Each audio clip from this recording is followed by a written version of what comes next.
So your small business has a legal question or needs a new contract. So what do? You get on Google JD, type in your question, pull up 15, 20 different websites that are going to give you exactly what you need, right? Well, no. The fact of the matter is that there's nothing that replaces a lawyer who understands your business.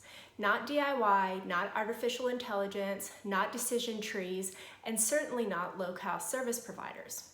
The deal is, as we've talked about last week, your small business does not exist in a vacuum. There are many, many factors that influence how successful a business decision is going to be for you.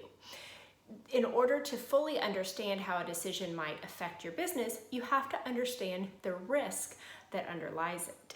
And after you understand the risk, you have to understand how your business is going to react to that risk. Are you willing to take it on? Do you have a mitigation strategy? Or is it something that's just too much for you?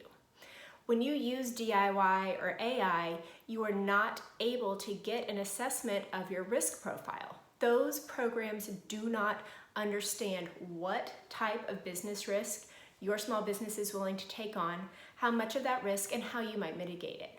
When you pull down an independent contractor agreement, does it understand who this person is, what specialized skill and knowledge they have, how they're going to do their work? Do they know what the chances are that this person's going to leave you and go try to take your clients?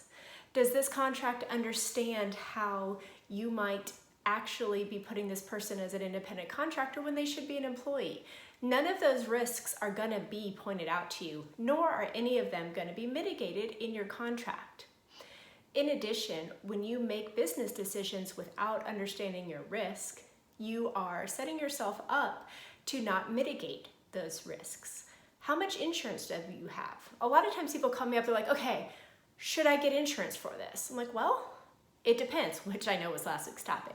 But the fact of the matter is, it really depends on how much risk your business is willing to take on, how much risk is presented, and how much of that risk can be mitigated with that insurance policy and at what costs. As business people, you understand cost-benefit analysis.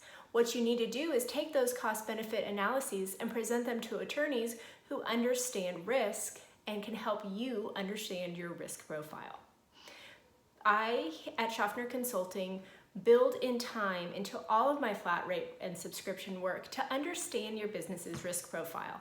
I cannot write you a good contract, a good employee handbook, or even a standard operating procedure if I don't understand your company's risk profile. Therefore, I spend time to understand it. I ask you questions that dive into what risks your business faces and how you like to deal with those risks. Some of my clients are extremely risk adverse, and I write contracts for them that reflect that. Other of my clients, they say no risk, no reward, and they go for it. Does that mean they just go pull a contract offline? No, but they tell me, I'm willing to take on these additional risks because I think that this new client could be really fantastic for my business and grow it, and I'm willing to risk that. Okay, we can be a little bit more aggressive and we can go for things that we wouldn't do in a more risk-adverse contract. So please feel free to reach out to me, Kelsey at SchaffnerPLLC.com.